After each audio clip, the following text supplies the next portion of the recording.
Sa mga content creator na nahihirapan pa rin na magparami ng followers, ganito lang po yan guys, tapusin po ninyo ang video na ito at sure po ako na makakatulong po ito para naman po mas madagdagan pa po ang followers po natin. Katulad po nitong followers ko, mabilis po siyang tumaas dahil po sa tips at technique po na ginagawa po natin. Kaya naman guys, kung hindi ka pa po nakasubscribe sa aking YouTube channel, please subscribe at ilike mo na din ang video na ito at comment down below para naman po ma-highlights ka o ma-notify ka sa lahat po ng video na ating i-upload. Kaya guys, tara na, subukan na po natin at para po ay malaman po ninyo.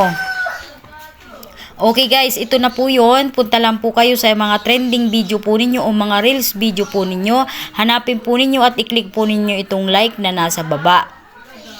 At kapag na-click na po ninyo yan guys, ito po yung makikita po ninyo sa taas po, i-click po ninyo yung kung ilan po yung mga nag-like. At ito na po yung makikita po ninyo dyan. Scroll up lang natin.